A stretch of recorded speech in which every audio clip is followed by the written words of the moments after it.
Now, most people think of yoga as a way to stay fit. For Canberra educator and author Katie Durga, it became a source of strength through one of life's toughest challenges.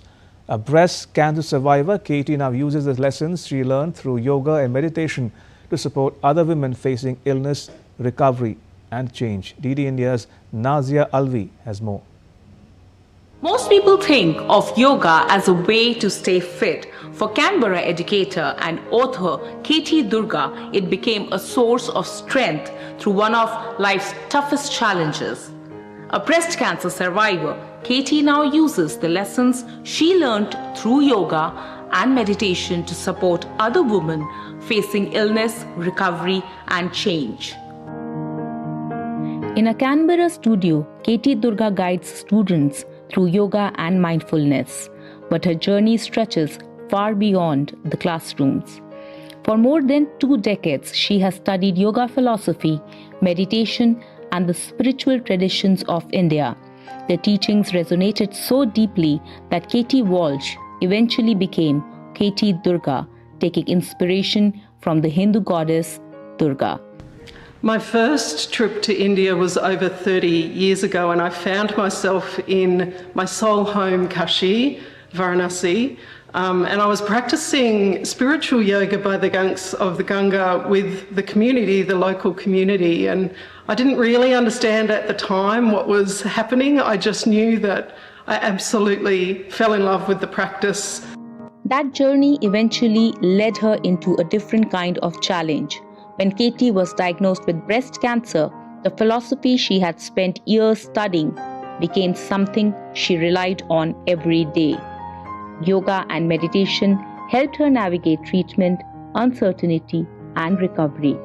I was diagnosed with breast cancer in 2020 during the COVID period, and I was lucky that I had been immersed in yoga history and philosophy before this happened. So very quickly I was able to really call on that yogic wisdom that I'd been immersed in to help support me on what was the most difficult period of my life. The experience inspired her book, Soul Radiance, Walking the Path of Breast Cancer with Yoga and Meditation. Today, she works with women facing breast cancer and other major life challenges, helping them apply ancient teaching in practical ways. I'm a breast cancer survivor, and one of the first people I contacted when I received my diagnosis was Katie Durga. I knew she'd been on the journey through breast cancer herself, and I received lots of wonderful resources and spiritual guidance from Katie.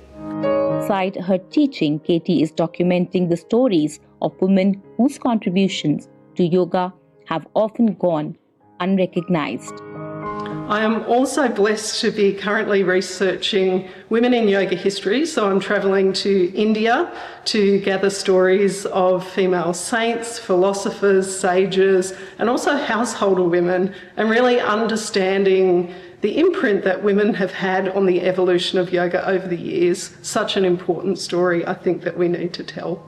Having experienced the spiritual and physical power of yoga firsthand, Katie has a message for India. So if there's one message that I really wanted to share, it is to say thank you to India. Thank you for keeping the magical yogic traditions of wisdom and ritual and practice alive over thousands of years. The fact that I'm here on the other side of the world and my life has been so transformed by these traditions. Thank you so much. Dhanyavad.